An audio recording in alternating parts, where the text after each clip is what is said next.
preguntarle, primero, gracias por atendernos. A propósito de este cambio de ministro, ¿cómo interpretaría usted en su calidad de expresidente que la ha vivido? ¿Cómo interpreta usted, cómo recibe este cambio de ministro hoy y ese mensaje que le da el ministro saliente al presidente Luis Arce cuando le dice, presidente, hay que mirar la gente con la que estamos trabajando, nos pueden estar engañando? ¿Cómo lo interpretaría usted? ¿Cuál es su sensación, licenciado Jaime Paz? Mi querido, tú sabes que durante estos casi 20 años de marxismo, no sé cuántos ministros han pasado, una infinidad de ministros. Yo cambié una sola vez en el gabinete, a mitad del periodo para adelante. Entonces me he dado cuenta de que los gabinetes en el gobierno del MAS, tanto de Evo como de Arce, no son gabinetes muy serios. Tienen muchos problemas internos en los ministerios y finalmente hay ministerios que no deciden nada porque es el grupo alrededor del presidente el que hace la decisión. Entonces, lo que acabo de escuchar al esperarte, efectivamente es triste escucharlo, preocupante que el ministro saliente le diga al presidente que debe tener cuidado de quienes están ahí al lado trabajando para el gobierno. Es preocupante. No sé si será desde el punto de vista de transparencia en el manejo de los recursos o si es algún problema de la división interna del MAS que le dice tenga cuidado porque son evistas. También puede ser. O tenga cuidado porque no administran bien, porque no son honestos, o tenga cuidado porque vaya, son evistas y no son amigos nuestros. Yo creo que hay que interpretarlo así, mi querido Neville. Licenciado Jaime Paz, en realidad queríamos conversar con usted hoy sobre el tema del litio. ¿Por qué? Porque cuando usted fue presidente estuvimos a un, como dirían nuestros abuelos, a un tris de que se adjudique la explotación de los yacimientos de litio del Salar de Uyuni. Y yo recuerdo que usted libró una durísima batalla, creo que el aspirante era una empresa FMC Litco, no sé, usted me corrige, ¿no? La Litco. La más importante en ese momento. Claro, pero creo que todo estaba ya dispuesto, pero hubo un conflicto en Potosí, el comité cívico quería, creo que más regalías. Algo así. ¿Qué fue lo que pasó? ¿Por qué al final se frustró todo lo que se había trabajado? Miren, y estamos hablando de cuántos años atrás, 3 décadas, 4. Mira, es el contrato que se llegó a firmar. Fuimos al Salar de Uyuni y para seguir la tradición firmamos sobre un adobe de sal, que era la tradición para decir que estamos actuando de buena fe. Lo hicimos, el contrato absolutamente cerrado. La Litco en ese tiempo era la más importante en el sector de litio. Y la segunda más importante era la FUTE, pero era la que estaba trabajando en Chile. Y no la podíamos elegir a ella precisamente por problemas geopolíticos con Chile, pero no había más opciones, en ese momento eran 2. El desarrollo del litio en ese instante era mucho menor. La tecnología hoy día ha encontrado litio casi en todo el mundo, por eso el precio ha bajado, pero en ese momento era así, era el momento para Bolivia y firmamos un contrato muy bueno. 56% de las utilidades para Bolivia, 46% para la Litco. Potosí recibía 1.600 millones de dólares en los 42 años que iba a durar el contrato. Era por 42 años.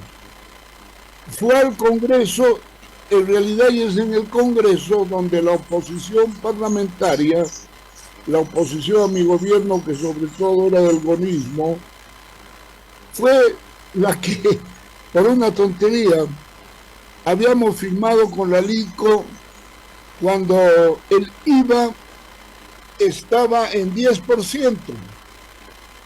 Y justo esa semana el Ministerio de Planificación, que era Samuel Doria Medina, sube el IVA a 13. Y entonces se arma en el Parlamento la discusión si se mantiene el 10% en el que la semana anterior se había firmado o se sube a 13. Entonces la oposición dijo 13, qué sé yo. Y como se empantanó un poco ahí, me buscó el canadiense americano y me dijo: presidente, qué pena, esto no es serio. Había algún otro impuesto más que querían meter en el Congreso. Esto no es serio. Por lo tanto, la empresa se retira. Y sabe, se va a la Argentina, al salar del hombre muerto. Y hoy día la Argentina está entre los 3 principales productores de litio en el mundo, que es lo que nosotros debíamos haber sido si no se iba la empresa de acá. O sea que lo perdimos hace 30 años, ¿o cuánto? O sea, el problema es que hemos perdido para todo el viaje, porque el negocio de litio estaba en ese momento. Hoy día ya ha bajado. Hoy día hay más litio en todo el mundo y tecnológicamente hay otros elementos que pueden reemplazar al litio. Tecnológicamente en estos 30 años se ha descubierto. Sí. Entonces, ese es nuestro momento. Era el momento... Lo perdimos. Es impresionante, pero lo perdimos un poco por la oposición en el Parlamento, un poco por el Comité Cívico, pero ¿sabe qué es lo interesante que ocurrió? Que cuando se va el canadiense, cierra la puerta y se va a la Argentina, el Comité Cívico de Potosí, el Parlamento, todos me piden que por favor lo vuelva a traer canadiense. Y ya no, pues el canadiense ya no me hizo caso. Ese desastre. O sea que perdió Potosí, perdió el país. La tonelada de litio estaba como $80,000, ahora la tonelada se cayó a solo 10. O sea, perdimos un tiempo precioso y Potosí perdió la oportunidad de gran desarrollo.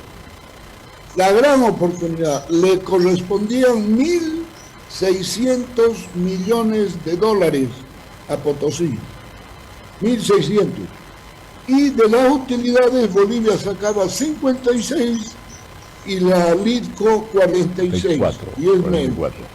¿Verdad? Y el contrato era por 42 años.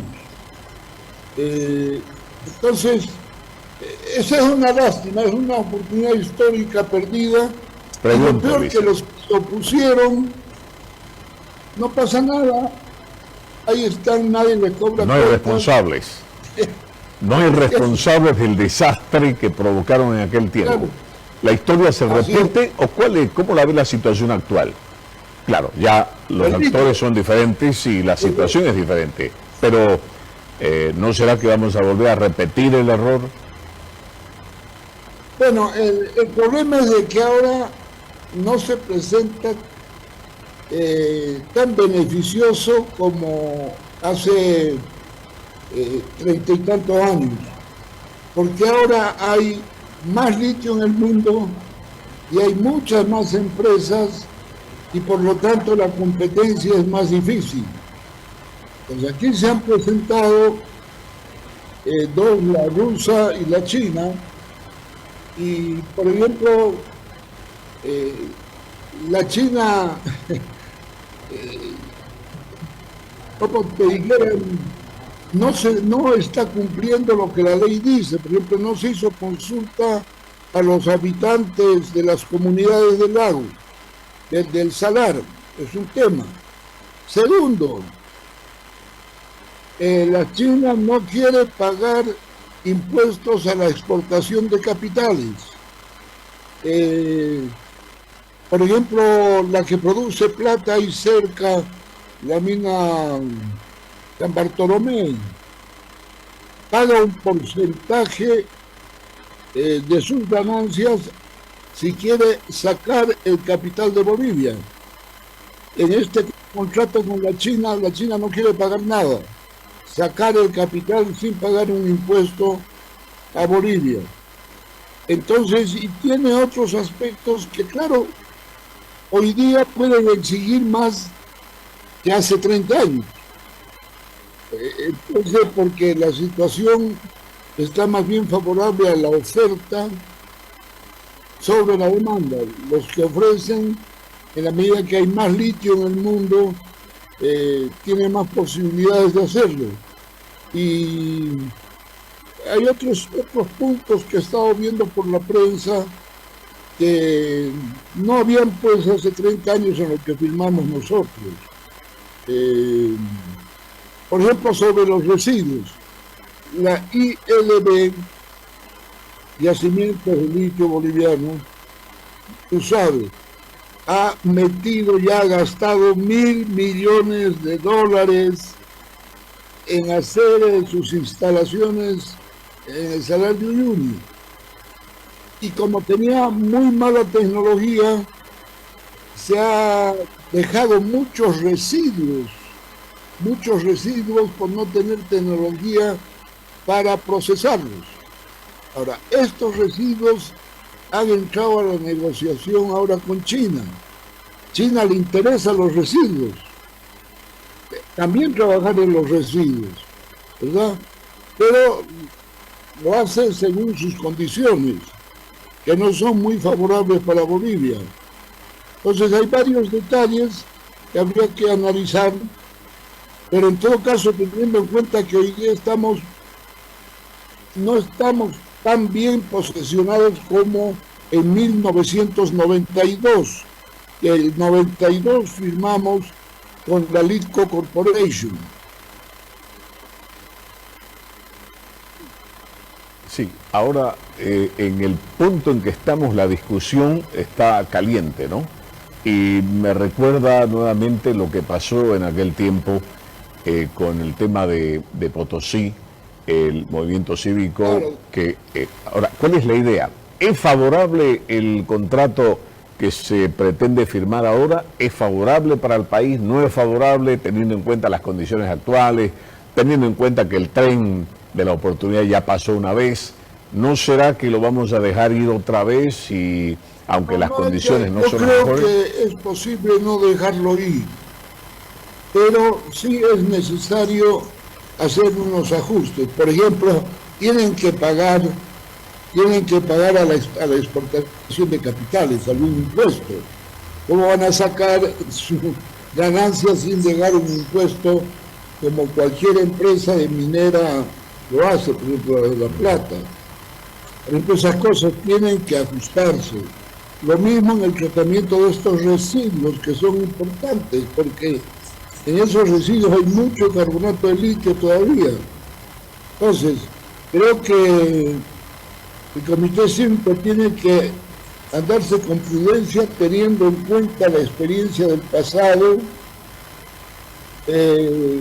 no andar generando planteamientos irracionales, porque necesitamos urgentemente esa riqueza, porque a medida que pasa el tiempo cuesta menos. Así es. Está perdiendo por el litio. O sea que tenemos que hacer el negocio rápido. De una, antes que se vaya. Licenciado, le agradezco mucho y para terminar, porque se nos ha ido el tiempo, solo permítame recordar unos dos pasajes de su gobierno que a mí me quedó grabado. y fue una de ellas su capacidad de concertación, su capacidad de diálogo, que me marcó mucho en aquel tiempo, bastante joven, porque recuerdo que llamó a todos los, en un momento de crisis en el país, llamó a todos los líderes de la oposición política, los sentó ahí en Palacio de Gobierno y permitió que resuelvan, habían un temario de no sé cuántos conflictos. 10 puntos. Y todos salieron contentos, o sea... Todo el mundo salió contento. Algo que parece por estos tiempos un imposible. Entonces, esas condiciones me parecieron, y yo las recuerdo siempre, la capacidad de poder conversar y concertar, aún con sus más acérrimos opositores en ese tiempo, entre los que estaba Gonzalo Sánchez de Lozada, ¿no?, que se lo quería comer crudo.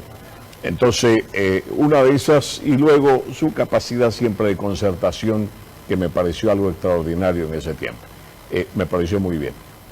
Lo recuerdo siempre como un ex presidente al que le puedo destacar una serie de valores en su ejercicio. Claro, los actores hoy son otros y nosotros vamos a ir mirando ya desde la gradería, ¿no? Muchas gracias, Negro. Y no te olvides que abrimos la era del gas. El gas. Claro, la firma, usted firmó los convenios del gas con Brasil. Pues con Brasil. Primero que descubrimos el megacampo de San Alberto X9, y ahí sí los brasileños se interesaron para San Pablo, porque ahí teníamos capacidad. Y lo hicimos, pero uno no sabe para quién trabajan, porque después la plata llegó, y tú sabes, estos 20 años vivieron del gas ese que venía de Brasil, la plata. Pero bueno, te agradezco que me recuerdes como un hombre que era capaz de concertar y de generar unidad entre los bolivianos. Así es. Gracias, licenciado Jaime Pazamonga, presidente de este país. Muchas gracias. Que esté bien. Muchas gracias. Muy amable. Adiós. Un abrazo.